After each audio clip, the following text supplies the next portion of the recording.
علیہ وسلم من کان فی حاجت اخیہ کان اللہ فی حاجتی وقال النبی صلی اللہ تعالی علیہ وسلم من ستر مسلما ستره اللہ یوم القیامہ وقال النبی صلی اللہ تعالی علیہ وسلم المسلم اخو المسلم او کما قال النبی صلی اللہ تعالی علیہ وسلم۔ قابل صدر بزرگوں، دوستوں، نوجوان ساتھیوں، معاشرہ اور محلہ جس کو کہا جاتا ہے، یا سٹی یا شہر جس کو کہا جاتا ہے، وہ انسان کی آبادی کو کہا جاتا ہے۔ میں فلاں محلے کا رہنے والا ہوں، فلاں گاؤں کا رہنے والا ہوں، اس سے مراد یہ ہے کہ اس گاؤں کے اندر انسان رہتے ہیں، اس گاؤں کے اندر، اس بستی کے اندر انسان رہتے ہیں۔ معاشرہ اور محلہ کہا جاتا ہے انسان کے جمع ہونے کی جگہ کو، اور انسان کہا جاتا ہے جو ایک دوسرے کے درد کو، دکھ کو، تکلیف کو، غم کو، پریشانی کو، مصیبت کو محسوس کر سکے، اسے کیا کہا جاتا ہے؟ اس لیے ایک شاعر نے کہا کہ درد دل کے واسطے پیدا کیا گیا انسان کو، ورنہ طاعت کے لیے کچھ کم نہ تھے فرشتے۔ عبادات کے لیے اللہ تعالیٰ کی تو ڈھیر سارے فرشتے ہیں، اور اللہ تعالیٰ کی ہر مخلوق اللہ کو یاد کرتی ہے، ہر مخلوق۔ مگر انسان کو جو پیدا کیا گیا ہے وہ درد دل کے واسطے، سامنے والے کی تکلیف کو، درد کو محسوس کرنے کے واسطے، اور اللہ تعالیٰ نے انسان کو ایسا بنایا ہے کہ فطری طور سے ایک دوسرے کو دکھ کو اور درد کو اور پریشانی کو محسوس کرتا ہے۔ پھر اللہ تعالیٰ نے قرآن مقدس کے اندر انسان کے پیدا کرنے کے مقصد کو بیان فرمایا۔ اللہ کریم نے قرآن مقدس میں فرمایا وَمَا خَلَقْتُ الْجِنَّ وَالْإِنسَ إِلَّا لِيَعْبُدُونِ، کہ ہم نے جو تم کو پیدا کیا ہے وہ اپنی عبادت اور اطاعت کے لیے پیدا کیا ہے۔ جب اللہ تعالیٰ نے ہم کو اطاعت کے لیے پیدا کیا ہے تو ہمارا عرف اور ہم جس کو سمجھتے ہیں عبادت سمجھتے ہیں صرف نماز کا نام، نماز کو عبادت سمجھے، روزے کو عبادت سمجھے۔ یقیناً بڑی عبادتیں ہیں، نماز، روزہ، حج، زکوٰۃ، تسبیح، تلاوت، قرآن وغیرہ، بڑی بڑی عبادتیں ہیں۔ اس کا انکار کرنے والا انسان کافر بھی ہو سکتا ہے، کافر ہو جاتا ہے۔ اللہ تعالیٰ کے کچھ احکامات جیسے نماز، کچھ عبادات کا انکار کر دینا انسان سے کافر بھی ہو جائے۔ تو اللہ تعالیٰ نے جو پیدا کیا ہے وہ انسان کو اپنی عبادت کے لیے۔ اب انسان تو ہمیشہ تو نماز نہیں پڑھتا، ہمیشہ تو حج ادا نہیں کرتا، ہمیشہ تو زکوٰۃ نہیں دیتا، ہمیشہ تو روزہ نہیں رکھتا۔ روزہ رکھتا ہے صرف دن کے اوقات میں، رات میں تو روزہ نہیں رکھتا۔ تہجد کی نماز رات میں پڑھتا ہے، دن میں تو نہیں پڑھتا۔ فجر کی نماز رات میں پڑھتا ہے، دن میں تو نہیں پڑھتا۔ عصر کی نماز عصر کے وقت میں پڑھتا ہے، ظہر کے وقت میں نہیں پڑھتا۔ جب اللہ تعالیٰ نے ہم کو عبادت کے لیے پیدا کیا ہے تو اس سے مراد کیا ہے؟ اس سے مراد یہ ہے کہ جس طرح میں اور آپ عبادات کے اندر اللہ تعالیٰ کا حکم کو سامنے رکھ کر نبی محترم کی پیروی کے اندر عبادت کو ادا کرتے ہیں تو وہ عبادت کیا بنتی ہے؟ اللہ کی خوشنودی کا ذریعہ بنتی ہے۔ نماز لے لو، روزہ لے لو، زکوٰۃ لے لو، حج لے لو۔ حج اللہ کا حکم ہے، روزہ اللہ کا حکم ہے، زکوٰۃ اللہ کا حکم ہے، نماز اللہ کا حکم ہے۔ اللہ کا حکم یہ ہے اور نبی محترم کا اس کا طریقہ جڑ گیا تو وہ عبادت کیا ہو گئی؟ اللہ کی محبت کا ذریعہ بن گئی۔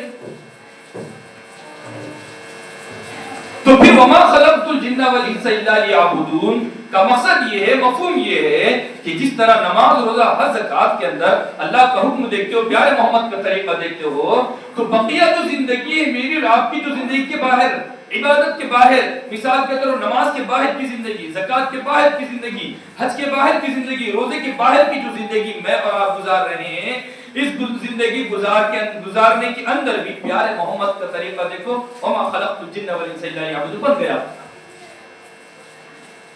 جس طرح آپ نماز کے اندر جتنے اوقات میں تھے 10 منٹ 5 منٹ، تو پورا کا پورا اوقات اللہ کی محبت کا ذریعہ ہے، تو پوری زندگی کے اندر پیارے محمد کی غلامی کو ڈالو اور پوری زندگی اندر کی اور اللہ کی محبت کو لے لو۔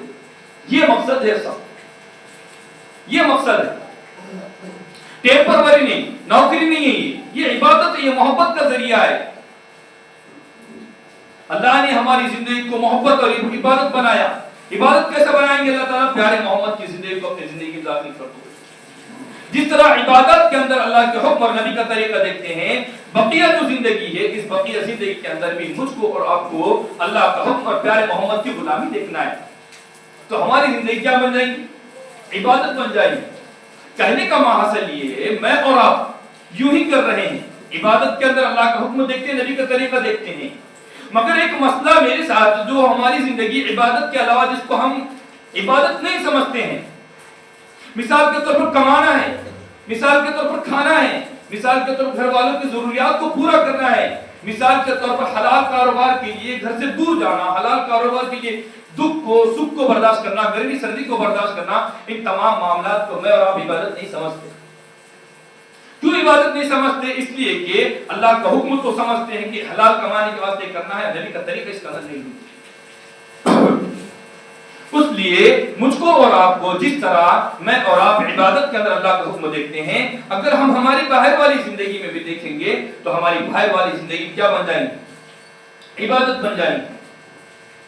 اور ہمارے اسلام میں، ہمارے قرآن میں ہماری شریعت ایسی ہے جس کے اندر اللہ تعالیٰ نے تمام ہی احکامات ہم کو عطا فرمائے ہیں، تمام ہی احکامات۔ اب مجھ کو اور آپ کو اپنی زندگی ویسی بنانا ہے جس طرح اللہ رب العزت چاہتے ہیں۔ اب کیونکہ ایک جذبہ ہم روزانہ کرتے ہیں گھر کے کام، اس کاموں کو ہم کو عبادت کی نیت سے کرنا ہے۔ مجھے کمانا ہے اس لیے کہ گھر والوں کے اخراجات کو پورا کرنا ہے، مجھے کمانا ہے اس لیے کہ میں کسی کے سامنے بھیک نہ مانگوں، مجھے کمانا ہے اس لیے کہ میری عزت کو، میرے اوقار کو، اپنی عظمت کو لوگوں کے سامنے داغدار نہیں کرنا ہے، مجھے کمانا اس لیے ہے کہ تاکہ میرے گھر والے سکھ کے ساتھ رہیں، اور آلریڈی عملی طور پر میں اور آپ کما رہے ہیں۔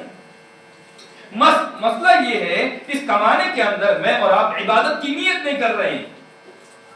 اگر ان اوقات کے اندر میں اور آپ عبادت کی نیت کریں گے تو میں اور آپ اللہ کے قرآن کے مطابق عبادت کے اندر شمار ہو جائیں گے۔ صرف ہم کو نیت کا فرق لانا ہے اور گھر والوں کے ساتھ خیر خواہی کرنا ہے۔ اس لیے پیارے محمد اکرم صلی اللہ تعالی علیہ وسلم نے فرمایا سب سے بہترین آدمی وہ ہے جو اپنی بیوی کے ساتھ اچھا سلوک کرنے والا ہو۔ یہ نہیں فرمایا کہ نمازی ہے، یہ نہیں فرمایا عالم ہے، حافظ ہے، یہ نہیں فرمایا، فرمایا خیرکم خیرکم لأہلہ والا خیرکم لأہلہ، تم میں سے بہترین آدمی وہ ہے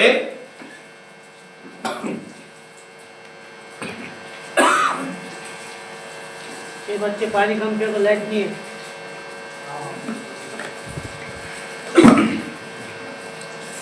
درود شریف پڑھیں۔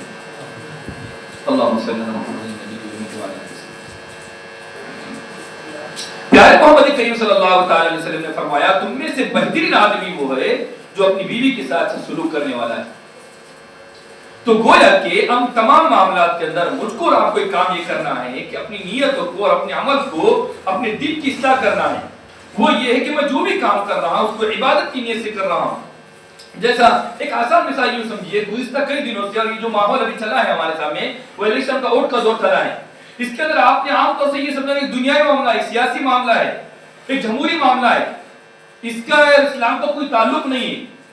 اب تک ہمارا اور نظریہ بچپن سے یہی رہا ہے اور عام طور سے لوگوں کے درمیان بھی یہی ہے کہ یہ تمام باتیں جھمیلے کی باتیں اسلام میں اور قرآن میں حدیث میں نہیں ہونا چاہیے ابھی تک، مگر ہم نے آپ کو پریکٹیکل لے کر کے بتایا ہے اور یہ سمجھایا ہے تقریباً 2 جمعہ سے اس کو عبادت سمجھو۔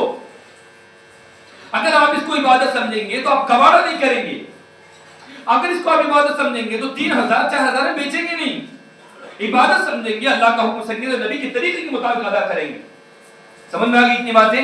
تو گویا کہ ہم یہ بتانا چاہ رہے ہیں کہ ہم دیگر کام جو کر رہے ہیں اور تو ہر بندے کو ڈالنا ہے، کمانا تو ہر بندے کو ہے، ہر بندے کو گھر کے اخراجات دینا ہے، خرچہ دینا ہے، سب کچھ دینا ہے، مگر ہم ان تمام معاملات کو عبادت سمجھ کے دیں، گھر والے کے اندر خرچہ دے رہے ہیں عبادت سمجھ کے دیں، اولاد کی تربیت کر رہے ہیں عبادت سمجھ کے کریں۔ اس لیے اللہ کریم جو ہم آپ کے سامنے رکھنا چاہ رہے ہیں وَآتَ الْمَالَ عَلَى حُبِّهِ ذَوِي الْقُرْبَى، اللہ تعالیٰ فرما رہے ہیں کہ اپنے رشتہ داروں کو والوں کو، اپنے خاندان والوں کو، اپنے قریبی والوں کو، اپنے خونی رشتوں کو اللہ تعالیٰ فرما رہے ہیں کہ ان کو بھی تو اللہ کے نام پر دینے والے بنو، اللہ کی محبت میں دینے والے بنو، جس کو کہا جاتا ہے خدمت خلق۔ اس نے اللہ کے نبی محمد صلی اللہ علیہ وسلم نے فرمایا الخلق عیال اللہ، مخلوق تمام کے تمام اللہ کا گھر ہے، اللہ کا خاندان ہے، اللہ کا کنبہ ہے۔ جس طرح ہمارا اور آپ کا گھر ہوتا، یہ تمام کے تمام مخلوق نے اللہ رب العزت نے اپنے ساتھ جوڑا ہے۔ جوڑنے سے مراد کیا ہے کہ ان کے ساتھ بھی تم کو خیر خواہی کرنا ہے، جس طرح میں اور آپ اپنے گھر والوں کے ساتھ خیر خواہی کرتے ہیں، اسی طرح تمام مخلوق کے ساتھ بھلائی کا معاملہ کرنا ہے۔ اس وجہ سے اللہ تعالیٰ نے فرمایا الخلق عیال اللہ۔ اب ہم کو یہ دیکھنا ہے خیر خواہی کے معاملے کے اندر، جس کو اللہ رب العزت نے فرمایا اپنے رشتہ داروں کے ساتھ وَآتَ الْمَالَ عَلَى حُبِّهِ ذَوِي الْقُرْبَى وَالْيَتَامَى، اور اللہ رب العزت نے وَيُطْعِمُونَ الطَّعَامَ فرمایا، اور اللہ رب العزت نے فرمایا أَرَأَيْتَ الَّذِي يُكَذِّبُ بِالدِّينِ فَذَلِكَ الَّذِي يَدُعُّ الْيَتِيمَ وَلَا يَحُضُّ عَلَى طَعَامِ الْمِسْكِينِ۔ اور اللہ رب العزت نے قرآن مقدس میں ایک جگہ فرمایا کہ جہنمیوں کے بارے میں، اے جہنمیوں تم کیوں آئے؟ لوگ پوچھیں گے تم کیوں آئے؟ فلاں صاحب آپ کیوں آئے؟ آپ تو ماشاءاللہ اچھے تھے، آپ کیوں آئے؟ کیوں آئے؟ وہ لوگ کہیں گے مَا سَلَكَكُمْ فِي سَقَرَ قَالُوا لَمْ نَكُ مِنَ الْمُصَلِّينَ۔ ہمارے جہنم میں آنے کا سب سے بڑا جو ذریعہ بنا ہے وہ یہ ہے کہ ہم نمازوں کی پابندی نہیں کرتے تھے۔ کیا نہیں کرتے تھے؟ نمازوں کی پابندی نہیں۔ اور دوسرا کیا کام بنا؟ وَلَمْ نَكُ نُطْعِمُ الْمِسْكِينَ، اور ہم دوسروں سے نہیں کہتے کہ تم غریبوں کو کھانا کھلاؤ، بھوکوں کو کھانا کھلاؤ۔ استغفر اللہ، پتہ نہیں آج گلا کیوں میرا یہ ہو۔ میرے خیال سے الیکشن کی کسی بدوا لگی ہے انگلش ترجمہ کی، اور کچھ ہوتا بھی نہیں بدوے سے، ٹینشن نہ کرو، ایسی بدوا لگی تو اور خوش ہوتا۔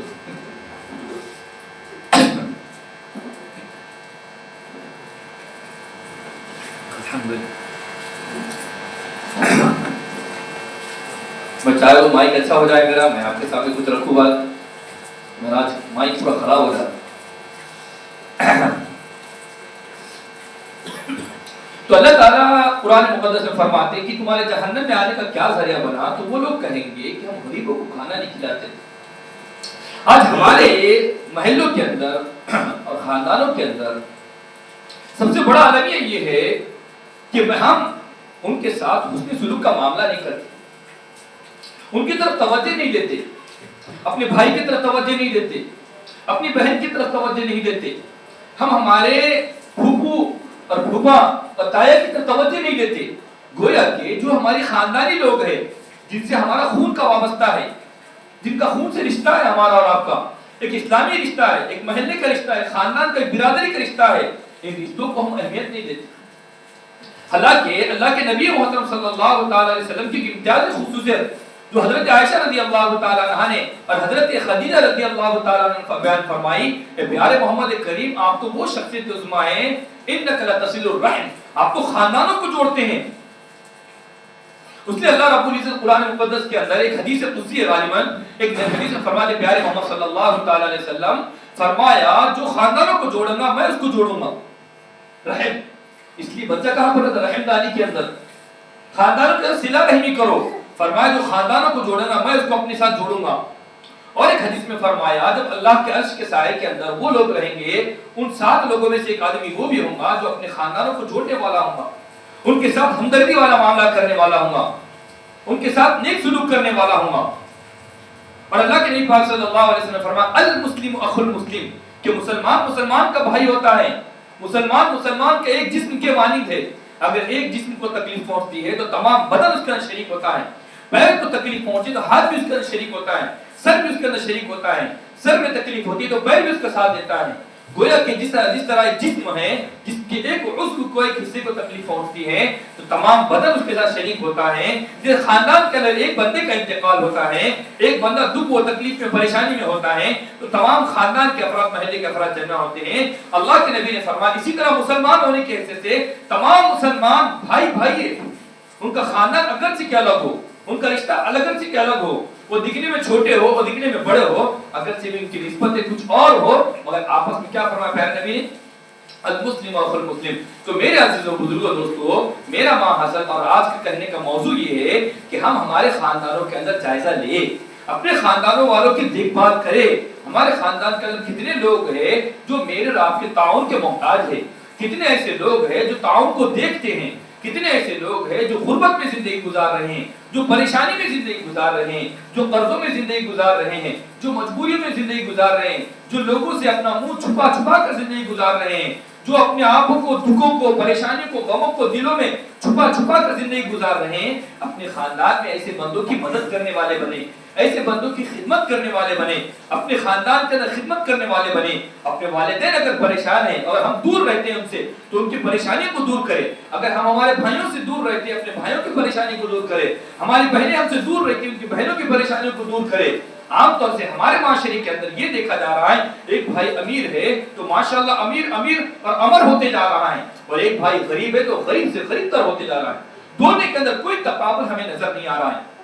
حالانکہ یہ تو ایک انسانی فریضہ ہے, اور انسانی فریضے ہونے کے ناطے ناطے یہ اسلامی حکم بھی ہونے کے ناطے ناطے ایک اللہ رب العزت کا حکم ہے کہ تم اپنے خاندان والوں کی حفاظت کرو, اپنے چچاؤں کا خیال رکھو, اپنے خاندان والوں کی عزت کا خیال رکھو, اپنے گھر والوں کا ادب و احترام کرو اور اپنے گھر والوں کے اوپر خرچہ کرو. یہ اللہ رب العزت کا حکم ہے. اس لیے مجھ کو اور آپ کو خدمت خلق کے نام پر اپنے خاندان والوں کی خدمت کرنا چاہیے. اپنے گھروں کے اندر جو غریب ہیں ان کو اوپر لانا چاہیے, ان کو کاروبار سے اوپر لانا چاہیے. اگر وہ گھر بار کے اعتبار سے غریب ہے تو گھر کے اعتبار سے ان کو اوپر لانا چاہیے, ان کو قرضہ دینا چاہیے یا کسی اور بہانے کے ذریعے سے ان کو پیسہ مالی امداد کرنا چاہیے. عام طور سے ہمارا معاشرہ ایسا ہوا, ہمارا نظریہ یہ ہو گیا, جو بھیک کا کٹورا ہمارے سامنے لائے گا اور ڈیڑھ بھی کے ہاتھا کرے گا اور چھوٹا سا ڈبہ لگائے گا, یہ تمہارے سامنے جو گھوم رہا ہے یہ دونوں ہاتھوں سے مجبور ہے, پریشان ہے, کہیں جا نہیں سکتا, آ نہیں سکتا. اے میری ماؤں بہنوں, گھر سے باہر نکل کے دیکھو کتنا مجبور ہے. ہماری مائیں بہنیں پورا اس کو بھاگ کے اور باہر نکلتی, ایسے بندوں کا تعاون کرتی. مگر ہمارا سگا بھائی پریشان ہے, ہم اس کی طرف دیکھنے کے توجہ نہیں دیتے. ہمارے والدین پریشان ہے, اس کی طرف ہم توجہ نہیں دیتے. ہمارے محلوں کے اندر کتنے لوگ ہیں جو قرضوں کے اندر ڈوبے ہوئے, ان کی طرف توجہ نہیں دیتے. یہ اسلامی حکم ہے, ہمیں ان کی مالی امداد کرنا چاہیے, ہر اعتبار سے ان کی عزت کا خیال اور بات کو لحاظ کرنا چاہیے. ایک نئی شریعت مطہرہ کے اندر ایسے ہزاروں واقعات پڑے ہوئے, ایک نہیں ہزاروں واقعات. آپ نے وہ مشہور واقعہ سنا ہوگا, صحابہ اکرام رضی اللہ عنہ جنگ کے اندر تھے اور وہ شہید ہونے کے قریب ہو گئے ہیں.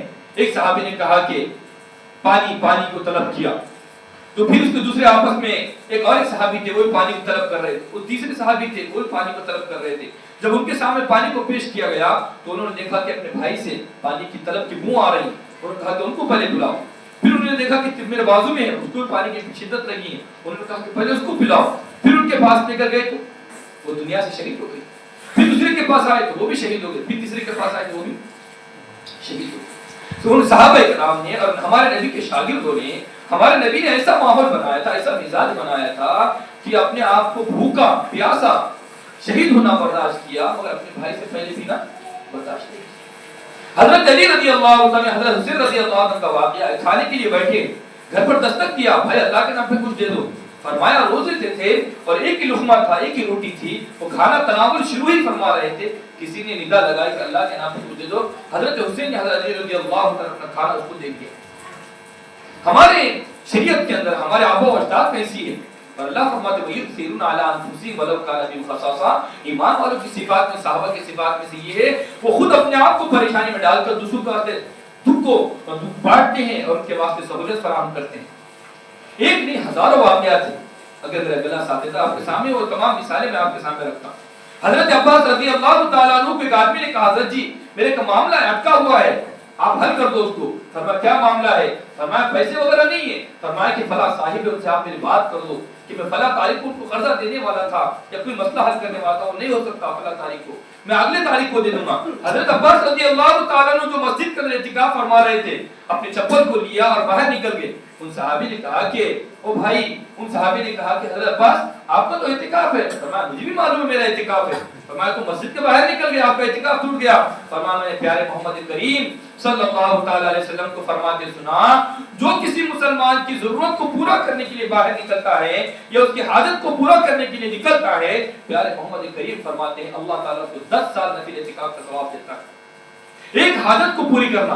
اور اللہ کے پیارے کریم فرماتے ہیں من کان فی حاجتہ اخیہ کان اللہ فی حاجتہ، جو کسی مسلمان کے اپنے بھائی کی حاجت کو پورا کرے گا اللہ اس کی حاجت کو پورا کرے گا۔ اللہ کے پیارے بھی فرماتے ہیں من ستر مسلما سترہ اللہ یوم القیامہ، جو کسی مسلمان کے عیب کو چھپائے گا، اللہ کے پیارے نبی فرماتے ہیں، اللہ کے نبی فرماتے ہیں اللہ تعالیٰ قیامت کے اس کے گناہوں کو چھپائے گا۔ اللہ کے نبی فرماتے ہیں جو اپنے بھائی کی مدد کرے گا اللہ تعالیٰ اس کی مدد پہ لگا رہے گا۔ ایک نہیں ہزاروں واقعات ایسے واقعات پڑے ہوئے ہیں جس کے اندر شریعت مطہرہ مجھ کو آپ کو تعلیم دیتی ہیں۔ اس لیے عزیزوں بزرگوں دوستو، میں اور آپ اپنے خاندانوں کے اندر سے ان بندوں کو ڈھونڈیں، اپنے بھائیوں کو دیکھیں، اپنے رشتہ داروں کو دیکھیں، اپنے اعزا اقربا کو دیکھیں۔ ایک نہیں ہزاروں ہمارے سامنے واقعات ہیں۔ ماشاءاللہ بھائی کا ہے تو ترقی پر ترقی ہوتی جا رہی ہے، اس کی بہن نے آ کر ہم پر شکوہ شکایت کی، ہمارے بھائی نے ہمارا پورا حق کھا لیا۔ ایک نہیں ہزاروں واقعات ہیں۔ ہم کون سی تہذیب پر چل رہے ہیں، کس ڈگر پر چل رہے ہیں، کن لوگوں کو دیکھ کر میں اور آپ چل رہے ہیں۔ دنیا کے اندر ترقی کرنا، پیسہ کمانا کوئی بڑی چیز نہیں ہے۔ پیسہ کمانا اگر بڑی چیز ہوئی تو ٹاٹا مر گیا، دیکھو مرا نہیں مرا، دنیا سے چلے گیا، کیا لے کر گیا؟ اٹھا کچھ نہیں لے کر گیا۔ پیسہ کمانا کوئی کمال نہیں ہے، نام کمانا، عزت کمانا، اپنا ہے تو اپنے نقش قدم چھوڑ کے چل جانا، یہ دنیا کے سب سے بڑی چیز ہے کہ لوگوں نے کہیں نہیں جانے کے بعد بھی الحمدللہ ہمارے بھائی نے غربت پہ رہ کے زندگی گزاری مگر اپنا پورا کا پورا حق دیا، پورا کا پورا حق خبر اس گڈھے میں لے کر جا رہے ہیں۔ بھائیوں کو دیکھنے کے لیے تیار نہیں ہے، خاندان والوں کو دیکھنے کے لیے تیار نہیں ہے۔ اس لیے عزیزوں بزرگوں دوستو، اس لیے میں تمام سے گزارش کرتا ہوں، نماز پڑھنے والوں سے بھی، تمام لوگ سے کہ وہ لوگ اپنے خاندان کے معاملے میں جائزہ لیں اور اس سردی کے دنوں کے اندر، گرمی کے دنوں کے اندر، ان تمام معاملات کے اندر، رمضان میں جس طرح میں آپ سخاوت کرتے ہیں ان دنوں کے اندر، بلکہ جب بھی جس کو ضرورت جو پیش آ رہی ہے ان کی مدد کرنے والے بنیں۔ اس لیے نبی محترم جب معراج کے موقع پر گئے تھے، وہاں پر لکھا ہوا تھا اللہ رب العزت کے راستے میں خرچہ کریں گے تو ایک کا بدلہ کتنا ملے گا؟ 10 ملے گا، مگر کسی بندے کو اللہ کے دین کے واسطے یا کسی بندے کو اپنے ایمان والے کو قرضہ دوں گے تو ایک کا کتنا ملے گا؟ 18 ملے گا۔ اللہ کے نبی نے بڑی بڑی بشارتیں فرمائی ہیں ایک سے ایک۔ تو اس لیے میرے عزیزوں بزرگوں دوستو، اپنے گھر والوں میں، اپنے خاندان میں ان تمام اعزاء اقربا کا ہم خیال رکھیں، اپنے دینی بھائیوں کا، مسلمان بھائیوں کا خیال رکھیں۔ اگر وہ مجبور پریشان ہیں، ان تمام برادران وطن کا کھانے میں، پلانے میں، اس کے اندر کوئی مذہب نہیں دے گا، کھانے کے اندر، پینے کے اندر، پانی کی سبیلوں کا انتظام کرے، کھانوں کا انتظام کرے۔ ابھی کا واقعہ ہے کہ اس نے کہا کہ وہ بولو تو کھانا دوں گا۔ ہمارے مسلمان بھائیوں نے کہا کہ بھئی اللہ کا نام نہیں، اللہ اگر مت بولو کھانا کھاؤ۔ اور ہمارے نبی کا سب سے بڑا پیغام یہی ہے وَأَطْعِمُوا الطَّعَامَ، افشِ السلام، لوگوں کو سلام کرو، لوگوں کو کھانا کھلاؤ۔ سب سے پہلے مدینہ منورہ کے اندر آپ نے خطبہ دیا ہے۔ ایک نہیں اور بھی واقعات ہے خدمت خلق کے اعتبار سے، ہم اپنے برادران وطن کو بھی اپنی اسلامی تعلیمات کے ذریعے سے، کھانے پلانے کے ذریعے سے یا ان کے ساتھ محبت سے پیش آنے کے ذریعے سے، ان کی مدد کرنے کے ذریعے سے اسلامی پیغام پہنچائے۔ جو ہمارے خلاف بدتمیزی پھیلا جا رہی ہے، بدعقیدگی پھیلا جا رہی ہے، وہ اسی کے ذریعے سے ختم ہوں گی۔ اللہ کریم سے دعا ہے کہ اللہ تعالیٰ مجھ کو اور آپ کو اسلامی تعلیمات پر عمل کرنے کی اور ہمارے آپسی خاندان کے حقوق کو جان کر ان کو ادا کرنے کی اللہ تعالیٰ ہم سب کو توفیق عطا فرمائے۔